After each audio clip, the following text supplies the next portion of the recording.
terima kasih. Baik, saya akan lanjutkan sesi tanya jawab ini. Kita masih ada beberapa pertanyaan ya. Saya ingin ke Melbourne dulu nih. Ada rekan kita di sana, Mas Jeffrey Liando. Ada ya? Silakan kalau ingin bertanya. Katanya ada pertanyaan. There's a burning question maybe that he has. Silakan. Siap Mbak Aya. Terima kasih Mbak Aya. Senang ketemu lagi. Terima kasih. Salam hormat buat Pak Mahendra, Prof. Armida dan Pak Said. Tadi Pak Sandiaga udah pergi. Jadi sebenarnya saya ada dua pertanyaan, mikro dan makro. Untuk mikro, ini kan berkaitan dengan percepatan pemulihan ekonomi. Saya bertanya, cost of capital atau nilai perusahaan Indonesia ini pasti sedang rendah-rendahnya. Bagaimana menghadapi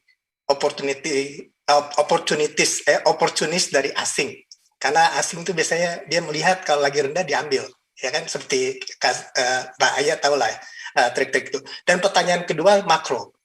Sebulan terakhir ini New Delhi debts kan 1.500 sampai 2.000 nih, ya. Karena apa? Karena pemerintah ragu-ragu melakukan lockdown murni seperti yang ada di Melbourne ya Mbak Aya ya.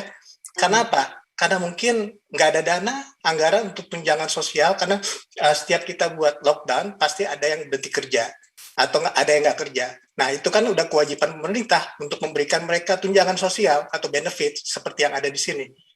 Anggarannya ada apa enggak? Itu pertanyaan saya. Kalau anggarannya ada, kenapa ragu-ragu dikeluarkan? Oke. Terima kasih Mas Jeffrey. Silakan Pak Mahendra langsung dijawab. Mungkin saya ada sedikit informasi tambahan untuk Mas Jeffrey.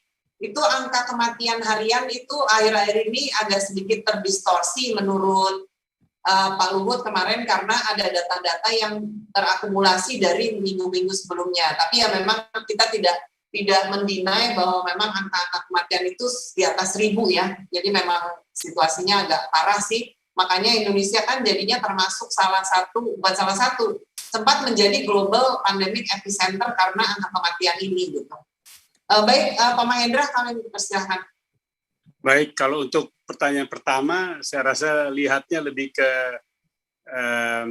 kondisi size ataupun market capital ya dari perusahaan-perusahaan yang dimaksud tadi oleh Bung Jeffrey.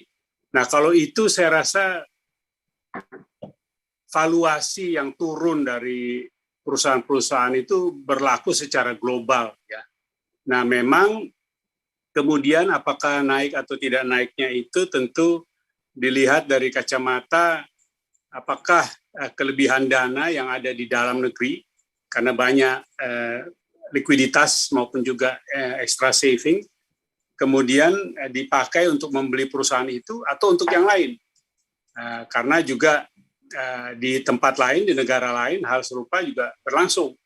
Jadi sebenarnya kalau hanya terjadi di Indonesia, maka katakanlah upaya untuk take over seperti itu akan betul-betul luar biasa. Tapi dengan kita melihat kondisi sekarang dan juga melihat perkembangan ataupun dinamika di IHSG, di Bursa Efek Jakarta, saya tidak melihat secara langsung, karena juga pasar modal di negara lain maupun juga pemilik modal, investor, apakah private equity ataupun institutional investor, nah itu macam-macam risk appetite-nya dan juga pengaruhnya ya.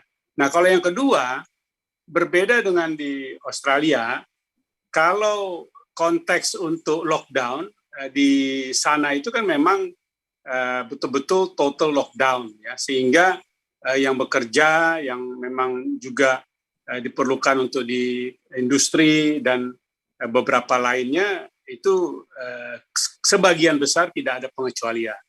Nah kalau di kita yang namanya PPKM ini tetap ada pengecualian untuk sektor esensial dan sektor kritikal. Karena untuk kita tidak mungkin untuk menghentikan sektor-sektor ini karena risikonya bukan hanya kepada sektor dan tentu tenaga kerja yang ada di dalam sektor itu, tapi kepada keseluruhan keamanan termasuk untuk sektor kesehatan dan kondisi national health security-nya juga.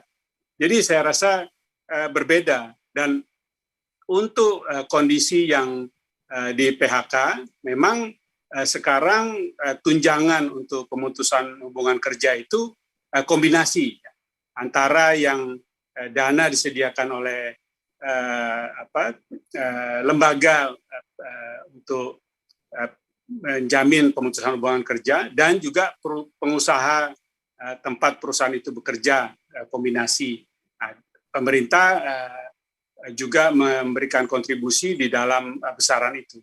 Nah, tetapi yang mesti kita lihat bukan pada eventnya, tapi juga kepada dampak sosial berkelanjutannya. Sebab sekali pekerjaan itu hilang atau industri itu tutup, belum tentu akan bisa tergantikan dalam waktu dekat. Sehingga tadi kombinasi antara ada sektor esensial dan kritikal, dan kemudian juga tunjangan pemutusan hubungan kerja yang memang kombinasi itu sebenarnya dari kacamata pemerintah di anggarannya bukan yang terbesar. Misalnya seperti Australia, bahkan malah memberikan subsidi kepada mereka yang tidak bekerja setiap bulannya. Tentu konsep dari welfare function atau allowance di sana berbeda ya, dengan di Indonesia yang pada saat ini.